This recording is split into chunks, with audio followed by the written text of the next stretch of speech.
हाय। चलो हम लोग अपना इंट्रोडक्शन देते हैं। मैं हूं सोनम और ये अंजलि भाभी। तो आज हम लोग नया फिर से एक टॉपिक लेके आए हैं जो बहुत ही इंटरेस्टिंग टॉपिक है ये।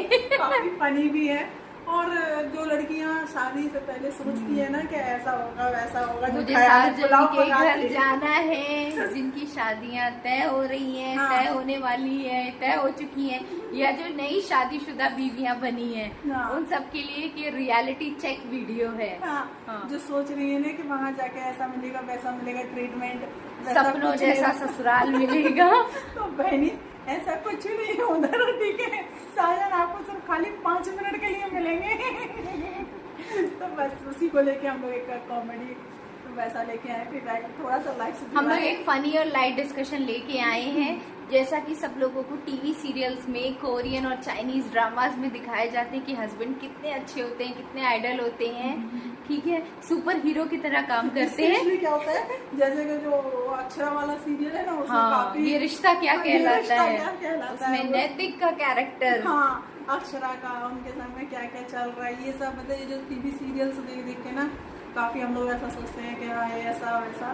तो उसको लेके काफी जो काफी रोमांटिक सीरियल्स भी आते हैं, वो कॉमेडी टाइप का ही हो जाता है बाद में, क्योंकि बच्चे हो जाते तो फिर सोच के लगता है क्या ही सोचते थे और क्यों रियलिटी चेक कुछ और ही होता है। शादी के टाइम पे हमारी एक्सपेक्टेशन जो होती है, शादी के बाद एक्सपेक्टेशन और रियलिटी में जमीन आसमान का फर्क होता है। ये एक्सपेक्टेशंस लड़कों की भी होती है, उनकी भी पूरी नहीं होती है। तो दोनों साइड से है। लड़कों के लिए भी है कि वो ज्यादा एक्सपेक्टेशन रख के ना शादी करें। नॉर्मल सोचिए कि नॉर्मल लड़की आ रही है, और लड़कियां भी सोचिए कि हम लोगों की लाइफ में नॉर्मल लड़के आ रहे हैं, कोई हीरो नहीं आ रहे हैं। ये सोनम ने बहुत ही वैलिड पॉइंट बोला है कि बहुत जरूरत से ज्यादा एक्सपेक्टेशन मत रखिएगा। हाँ। ये सच बात है। अगर आप रिलेशनशिप में ज्यादा एक्सपेक्टेशन रखती हैं तो फिर आपको प्रॉब्लम फेस करनी पड़ती है, अगर वो सामने वाला इंसान आपकी एक्सपेक्टेशन जितना काम ना कर पाए तो। और वो नहीं निकलता है, क्योंकि वो डिफरेंट पर्सन है, वो आपके अकॉर्डिंग कैसे हो जाएगा। वो उसकी अपनी अलग सोच है, अपनी अलग ओपिनियन है, हर चीज अपनी अलग है, तो वो आपके अकॉर्डिंग कैसे हो जाएगा। ना आप उसके अकॉर्डिंग हो सकते हैं, ना वो आपके अकॉर्डिंग। तो रियल लाइफ में शादी बस यही है कि बैलेंस करना है, दोनों की ओपिनियन को इक्वल करके रखना है, और बस वैसे ही चलाना है अपनी लाइफ को। अगर एक हंसती खेलती शादी की बात करी जाए तो उसमें कमिटमेंट, कॉम्प्रोमाइज और एडजस्टमेंट ये होना चाहिए, और एक्सपेक्टेशन नहीं होना हाँ, चाहिए। बिलो और जीरो एक्सपेक्टेशंस। हाँ। अगर कोई एक्सपेक्ट कर रहा है कि सुबह उठ के उसका हस्बैंड उसे मॉर्निंग टी देगा, जैसे कि रील्स में दिखाया जाता हाँ। है या टीवी सीरियल में दिखाया जाता है, तो इन रियलिटी ऐसा कुछ नहीं होने वाला है। सुबह उठकर आप अपने लिए ही चाय बनाओगी और बाकी घर वालों के लिए बनाओगे। अगर मतलब आपको एक्सपेक्टेशंस मत रखो, ठीक है। अगर मिल जाता है तो अच्छी बात है, लेकिन आप पहले से सोच के मत रखो, क्योंकि अगर जब ये चीजें पूरी नहीं होती है तो वहीं से ही शादी लाइफ का जो वो होता है ना, बुरा सारे कलेश जो है वहीं से स्टार्ट होते हैं कि क्योंकि क्या मुझे सुबह वाली चाय बना के नहीं है। क्योंकि क्या है, उस टाइम पे हम लोग उससे बोलेंगे नहीं कि तुमने ऐसा क्यों नहीं किया, बोलो तो वो क्यों करेगा, उसकी एक अलग लाइफ वो सोच के बैठा है कि जो आएगा वो मेरे लिए क्या क्या करेगा, तो वो वहीं से स्टार्ट हो ये जाता है। शोना बाबू वाले जो वीडियोस है ना, सिर्फ वीडियो इनपे मत जाइए। ये भ्रमित करने वाले वीडियो, हाँ। प्लीज इन पे यकीन मत करिएगा। जो भी सोशल मीडिया पे आपको स्टार मिलते हैं, कपल स्टार मिलते हैं कि बहुत ही खुश है, ये वो है, इन रियलिटी में ऐसा नहीं होता है। इन सब धोखों पे मत पड़ा करिए। हाँ। तो बताइए भाभी, आपकी लाइफ में कैसा क्या रहा, कि मतलब पहले कैसी लाइफ थी, बाद में कैसा मैंने रहा? भी तुम्हारी फिलॉसफी को फॉलो किया कि ज्यादा एक्सपेक्टेशन नहीं रखनी चाहिए।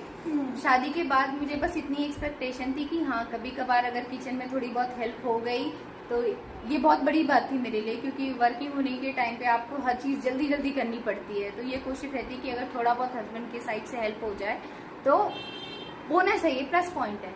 लेकिन आप ये उम्मीद बिल्कुल मत रखिएगा, क्योंकि हस्बैंड अपने कामों में बिजी रहते हैं। वो ये बोलते हैं कि अगर हम ये करेंगे तो बाहर के काम कौन करेगा। इन रियलिटी उनके अपने चैलेंज है। हाँ। तो इसलिए किचन का डिपार्टमेंट तो सिर्फ आपका है। अगर आपको मॉर्निंग में हस्बैंड के हाथ से टी मिल गई तो मतलब आप दुनिया की सबसे खुश नसीब औरत है। वो आपका बहुत ही अच्छा दिन है। अगर हस्बैंड आपका किसी काम में हाथ बटा रहे हैं तो सोच लो कि आपने बहुत अच्छे किसी जन्म में आपने पुण्य किए होंगे, सामने आ रहे हैं, ठीक है। लेकिन हमारे केस में ऐसा नहीं है, हम लोग सारे काम खुद ही करने पड़ते हैं। एटलीस्ट 9 बच्चों के साथ साथ उनके भी काम करने होते हैं, तो वो ये कैसा रहता है। इन रियलिटी में क्या होता है कि वैसे तो इन जनरल क्या है, बीमार होने पे हस्बैंड वगैरह पूछ ही लेते हैं कि कैसे हैं, दवाई खाइए, ठीक है। लेकिन बहुत ज्यादा एक्सपेक्टेशन रखना कि वो आएंगे और आपसे बार बार पूछेंगे, खाना सर्व करेंगे या फिर हाथ पैर दबा देंगे, तो प्लीज ऐसा कुछ नहीं होने वाला है। ऐसा आपको वहाँ पे कोई ट्रीटमेंट मिलने वाला नहीं। इन रियलिटी आपको दवाई खुद खानी होगी, खाना भी खुद खाना होगा और दूसरों के लिए भी खाना राइट टाइम पे खुद ही बनाना होगा और परोसना भी होगा। यही चीज है। इसलिए हम औरतों को फिजिकली अपने आप को इतना हिम्मती भी रखना है और अपनी बॉडी पे इतना ध्यान रखना है, अपनी हेल्थ का इतना ध्यान रखना है ताकि आप कम से कम बीमार पड़े। एक फनी चीज बताती हूँ, शादी के बाद ना ये सोचना चाहिए, ये नहीं सोचना चाहिए कि हमारे लिए कौन क्या करे, ये सोचना चाहिए हम किसके लिए क्या कर सकते हैं। ये समर्पण है। आपको बस देना आना चाहिए। बस ये सोचना चाहिए कि हम किसके लिए क्या कर सकते हैं। लेकिन उसको आपको ना एक भी पॉइंट है कि उसमें ना आपके वो बोनस पॉइंट में नहीं ऐड किया जाएगा। ठीक है, आप सोचोगे इसके बाद आपको कुछ वाहवाही मिलने वाली है तो वाइफ ऑफ द ईयर का अवार्ड मिलने वाला है, तो ऐसा नहीं है, क्योंकि वो आपकी रिस्पॉन्सिबिलिटी है, वो आपको करना ही करना है। तो इसको लेके भाई है तो रियल लाइफ में जीना चाहिए। अगर शादी हो रही है, भले चाहे कुछ भी कैसी भी शादी क्यों ना हो आप, क्योंकि बोलते हैं लव मैरिज या अरेंज मैरिज कुछ भी हो, तो मैं आज आपको क्लियरली बता दूं कि ऐसा कुछ भी नहीं है। क्योंकि वो लव मैरिज में भी डिफरेंट ही पर्सन रहता है, उसके थॉट्स अलग रहते हैं और हमारे थॉट्स अलग रहते हैं।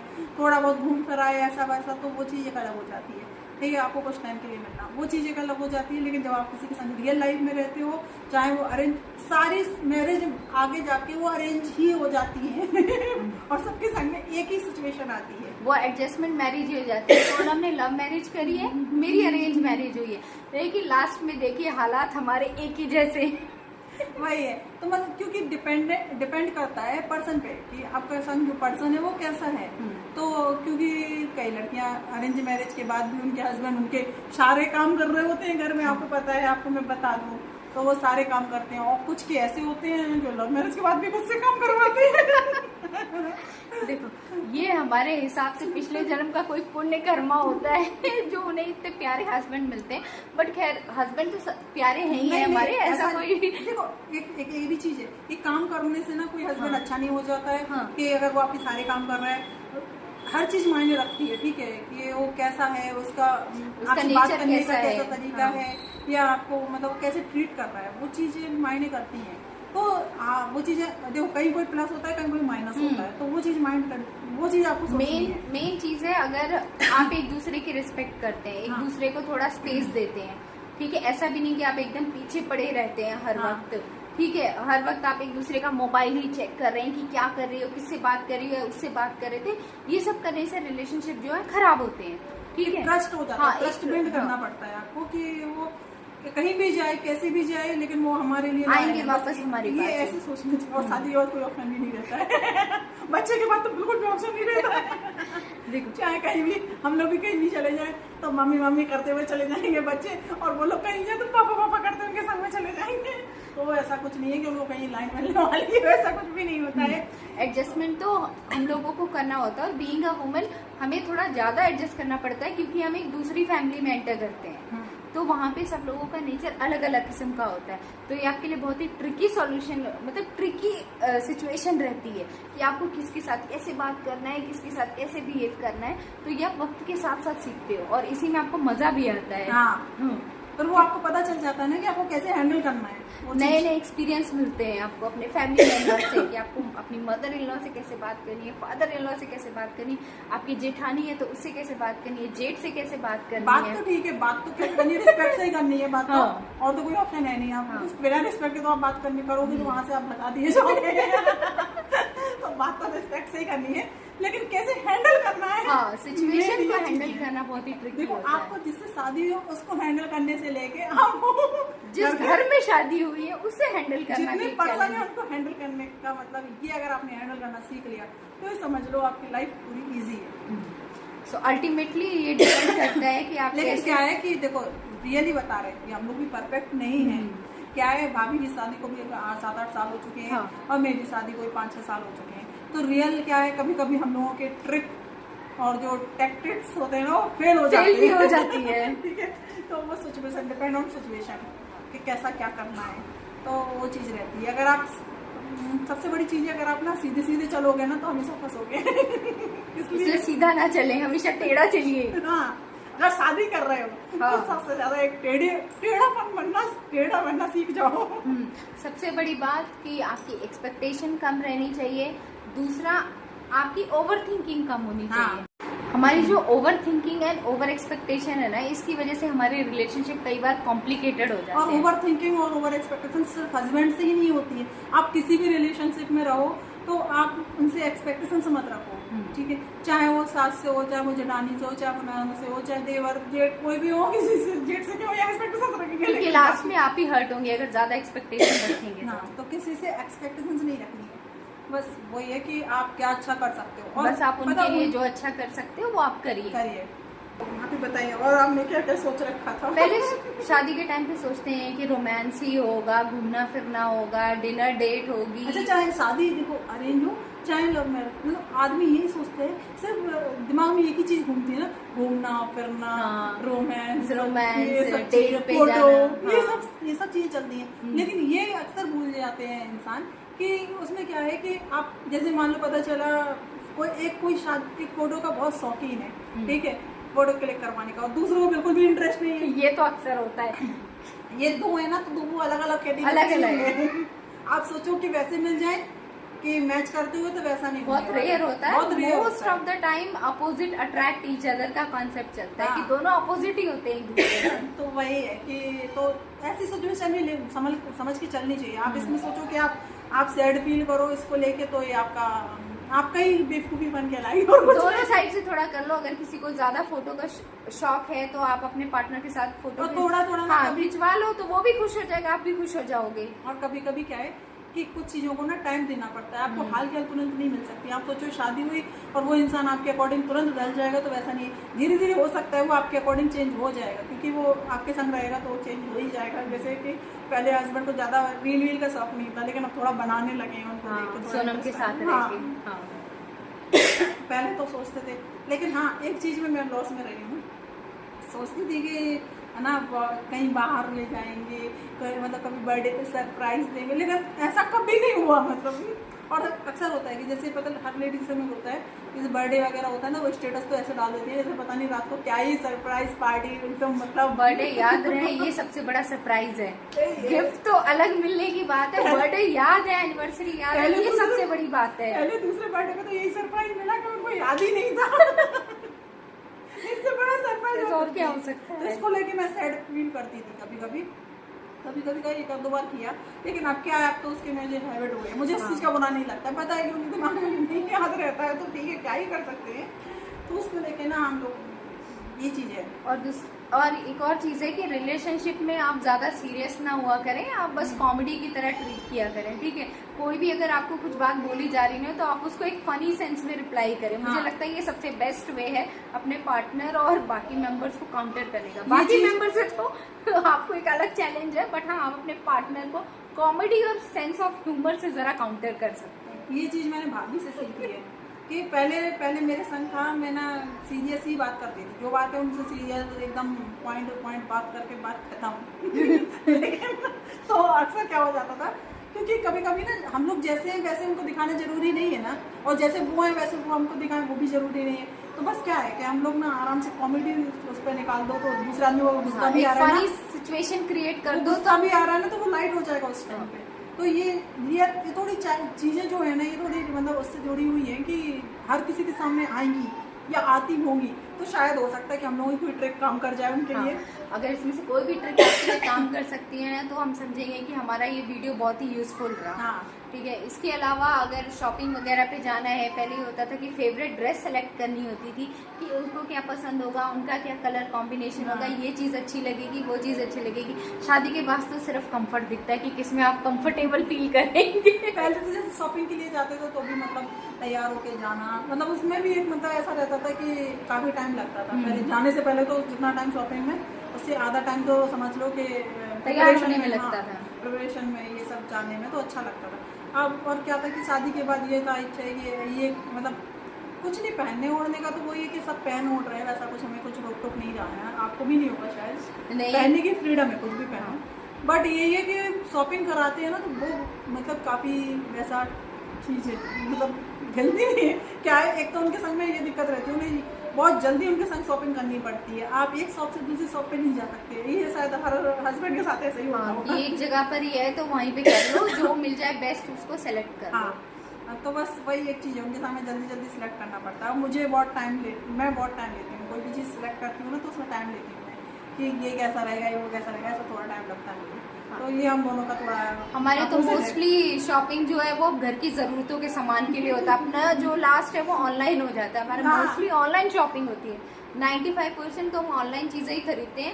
अगर ऑफलाइन खरीदते हैं सिर्फ घर की ग्रोसरी, घर का सामान, घर के लिए या बच्चे के लिए क्या है, इन्हीं सब में चला जाता है। तो वही है ना, मतलब रोमांटिक मैसेज की जगह वो ग्रोसरी लिस्ट भेजी जाती है। वो जो हस्बैंड वो दिखाते हैं कि आपका पर्स पकड़ के चल रहे हैं, यहाँ पे एक तरफ राशन होता है, एक तरफ सब्जियां होती है। ऐसा होता है कि एक साइड बच्चे का हाथ होता है और एक साइड पति को पकड़े क्योंकि वो भी बच्चे जैसे ही हैं। पता नहीं कल कौन से डायरेक्शन में भाग जाते हैं, तुरंत को ढूंढो, उसमें टाइम वेस्ट हो जाए, पता चले वो हमें ढूंढ रहे हैं। तो अगर आपके पास बच्चे आ गए हैं तो एक और सिचुएशन बड़ी चैलेंजिंग हो जाती है, कहीं जाना ही बहुत डिफिकल्ट है। ये तो है। तो वही है कि फिर डिसाइड करना भी तो डिफिकल्ट होता है ना, जाना कहाँ है। अगर आउटिंग पे है तो आउटिंग पे माइंड में काम करता है कि अब जाना कहाँ है। अगर बोलेंगे भी है जाने के लिए कि जाना कहाँ है तो पूछेंगे जाना कहाँ है, मैं भी सोचूं जाना कहाँ है, गूगल पे सर्च करते हैं कि डेस्टिनेशन बताओ। मैं आपको एक फनी चीज बताती हूँ। लास्ट टाइम हम लोग डिसाइड कर रहे थे, दिवाली के बाद हम लोग बैठे हुए थे, हस्बैंड और फ्रेंड्स वगैरह हम लोग भी बैठे थे, भाभी हम भी थे। तो हम लोगों का डिस्कस हुआ कि क्लब जाते हैं। तो मैंने बच्चों के साथ एक ही चीज़ दिमाग में आती है, मैंने कहा बच्चों वाले क्लब में चलते हैं। वो सारे फ्रेंड्स इनके हंसने लगे, सब लोग बोले बच्चों का कौन सा क्लब होता है। वो एक चीज़ है, तो फिर वो प्रैक्टिकली पॉसिबल नहीं है, बच्चों को छोड़ नहीं सकते, कई चीज़ें छोड़नी पड़ती है। तो यही है कि आप रियल लाइफ में देखो, अपने अगल बगल देखो कि मम्मी और जो हमारे रिलेटिव्स हैं या जो भी है, तो वो कैसी लाइफ जी रहे हैं। तो वही आप सोचो कि वही लाइफ आपको जीनी आगे जाके। ऐसा मत सोचो कि कुछ वो सीरियल वाला आपको ट्रीटमेंट मिलने वाला है, तो वैसा कुछ भी नहीं है। ये कि थोड़ा मॉडर्न जनरेशन होगी है तो हमारी दादी नानी और मदर से सिचुएशन थोड़ी बेटर हो गई, बेटर है। हाँ, काफी बेटर हो गई है हमारी सिचुएशन। हम लोग घूमने की, पहनने ओढ़ने की, हर चीज की फ्रीडम है। मतलब ऐसा कोई नहीं कि हमें कोई रिस्ट्रिक्शन है या हमें कोई परमिशन लेनी है। हाँ, ज्यादा रूल्स रेगुलेशन फॉलो नहीं करने पड़ते, लेकिन उसका मिलता जुलता तो अभी भी है, उतना नहीं है लेकिन हाँ थोड़ा बहुत है। तो बस यही डिस्कस करना चाह रहे थे हम लोग आपसे कि रियल लाइफ और रियल लाइफ कैसी होती है। हम लोग क्या ख्याली पुलाव पकाते हैं, उसके बाद मिलता क्या, परोसा क्या जाता है। वही है।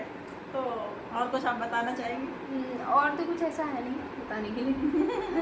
फिलहाल इतना ही हम इस पर स्टॉप कर देते हैं। हाँ, तो वही हम लोगों ने सोचा कि आपके संग कुछ पॉइंट्स शेयर किए जाएं। ये कुछ भी हम लोग अगर लेके आ रहे हैं आपके सामने, तो उसको डायरेक्टली ऐसा नहीं है कि वो हम पे ही इम्प्लीमेंट हो रहा है, मुझ पे इम्प्लीमेंट हो रहा है या अंजलि भाई पे इम्प्लीमेंट हो रहा है।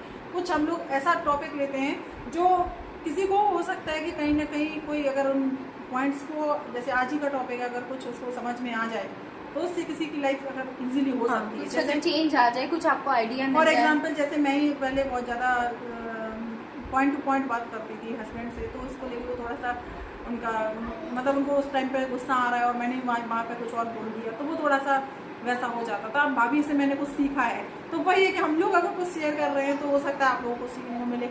और आप लोग भी कमेंट करके बताइए अगर आप लोगों के पास कुछ पॉइंट्स है तो आप जरूर बताइए। और एक और चीज़ है कि हमें एक दूसरे से बात करने से दूसरी औरतों की सिचुएशन से भी पता चलता है, तो बात करना बहुत जरूरी है एक दूसरे से, क्योंकि जनरली क्या होता है, बहुत सारी चीजें हम सीखते हैं एक दूसरे से। मैंने भी बहुत सारी चीजें सोनम से सीखी हैं। पहले क्या है, गांव में ना सब लेडीज बैठ जाती थी, बैठ के बात करती थी, हाँ, मन हल्का कर लेती थी, दिल हल्का हो जाता था। अब हम लोगों के पास वैसा सिचुएशन नहीं है, तो हम लोग ये इसके थ्रू हम लोग ये सोचो कि बैठ के डिस्कस कर रहे हैं।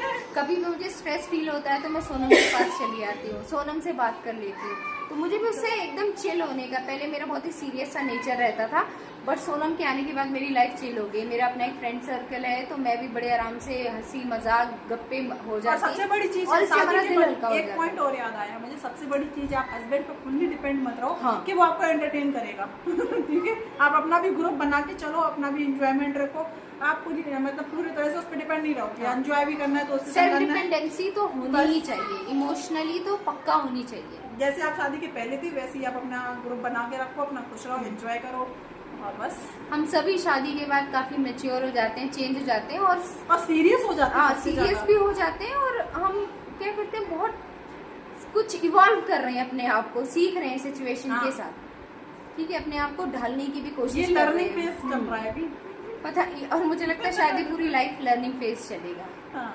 ठीक है, इसके साथ ही हम अपना ये डिस्कशन अब यहीं पर रोक देते हैं और आप लोग कमेंट करके जरूर बताइएगा अगर कुछ पॉइंट ऐसे हो कि जो हम लोगों की लाइफ भी थोड़ा सा और अच्छा बना सकते हैं तो प्लीज आप शेयर कीजिए कि ऐसा क्या है जिससे हम अपने फैमिली और हस्बैंड और को बैलेंस करके, लाइफ को बैलेंस करके चले और रियल लाइफ से रियल लाइफ में कैसे कन्वर्ट करें, ठीक है, रियल लाइफ। अगर आपको ये वीडियो अच्छा कैसे लगा, रियल लाइफ में जाए, क्योंकि अभी भी हम लोग कभी कभी ऐसा हो जाता है, कभी हम लोगों की ओवर थिंकिंग की वजह से हम लोग कुछ सैड हो जाते हैं, तो इस ओवर थिंकिंग से कैसे बचें, ये भी। अगर आपको ये वीडियो अच्छा लगा तो प्लीज हमारे चैनल को सब्सक्राइब करें, कमेंट करें, लाइक करें और शेयर भी करें ताकि और लोगों को भी पता चल सके और हमें आपके सजेशन का हमेशा इंतजार रहेगा। Bye bye.